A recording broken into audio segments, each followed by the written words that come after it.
My name is John Murray, and I'm the pastor here at First Baptist Church in Hawthorne, Nevada. Well, our governor has said we need to be closed down for another couple of weeks here, and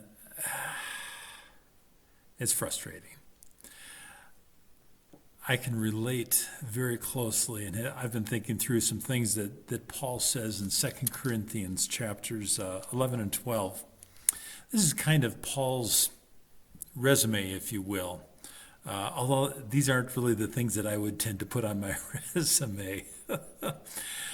Paul talks about, he says, is anybody else a Hebrew? Are they Israelites? So am I. Are they offspring of Abraham? So am I. Are they servants of Christ? I am a better one. He goes on to talk about the things that he suffered for Christ. He says, and this is quite a list, 5 times I received at the hands of the Jews the 40 lashes less one. 3 times I was beaten with rods. Once I was stoned. 3 times I was shipwrecked. A night and a day I was adrift at sea, on frequent journeys, in danger from rivers, danger from robbers, dangers from... I don't think I'd want to travel with Paul.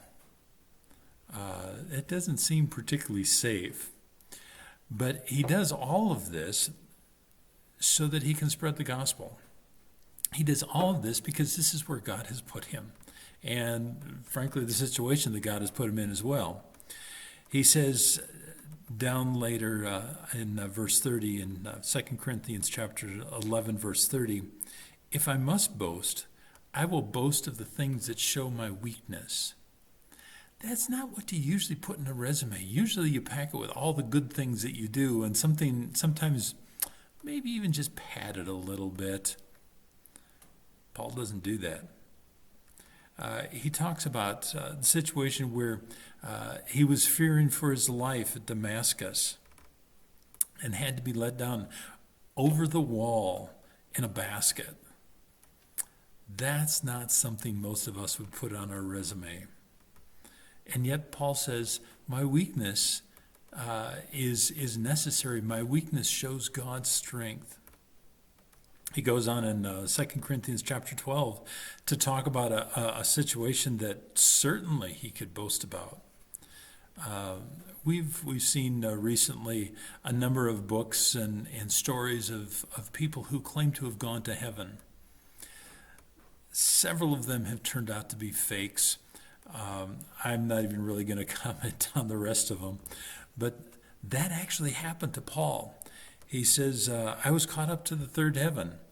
I don't know if I was in my body or not, or in my spirit, or not sure just exactly what happened, but this happened. This is my story. And I saw heaven. Can't talk about it, but I saw it. Now, that would be something I'd put in my resume. And Paul comes along and says,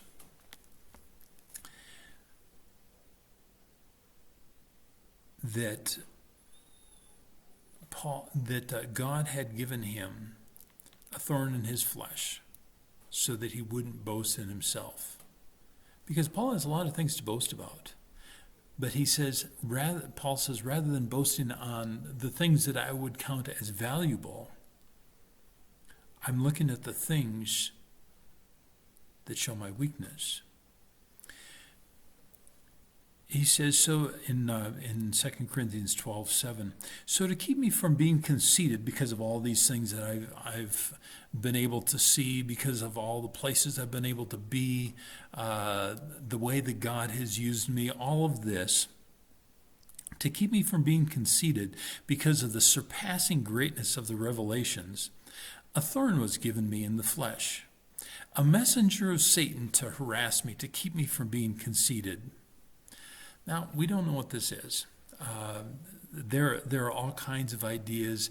It could have been an eye problem, and there's some indications that Paul didn't have great vision. It could have been, you get beaten a couple of times like that, and you're going to have back problems. Paul may have had some disease like malaria that is kind of a recurring thing. We're just not sure. But whatever it was, it hindered Paul from doing ministry at times. It kept him from doing everything that he would like to do. That had to be frustrating for the Apostle Paul. In fact, we know it was, because in verse 8, Paul says, 3 times I pleaded with the Lord about this, that it should leave me. I can almost hear Paul's pleading. If I just had this, this strength, or if I didn't have this back problem, or if I could be at 100%, or even 90% maybe, then I could really do big things for you, God. If I could just be back in church, then we could really do some awesome things for God. If we didn't have these social distancing restrictions, then I could really serve you, God. Paul pleaded for whatever his thorn in the flesh was 3 times, not just prayed, but pleaded, a very, very strong word.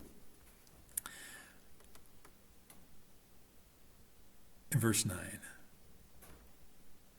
but God said to me, my grace is sufficient for you.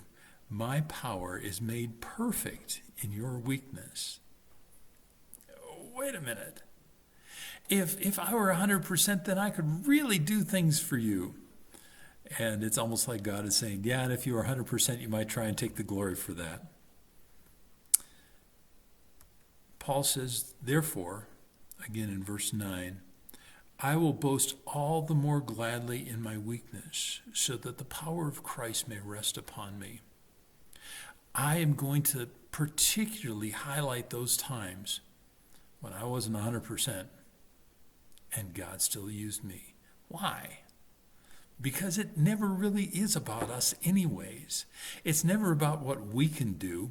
It's never about our wisdom, our strength, our understanding, our anything. It's about what God can do through us. During this time of the coronavirus, we've certainly been hindered. We've certainly had a thorn in the flesh. And it's kind of frustrating. I have to confess, I succumbed to it a couple of times. But God is good. And I continue to hear stories about how God is using you folks, to do things that we couldn't normally do. Things, opportunities we haven't had before. And now, not in spite of this coronavirus, but because of it, God has opened doors for ministry. That's not what I would want. I have never prayed, God send a disease that's going to shut down the whole country. I wouldn't do that. But God uses it nonetheless. And so, when we get frustrated, we say, if only we could. Remember what God said to Paul. My grace is sufficient for you. My power is made perfect in your weakness. What's God going to do? I really have no clue.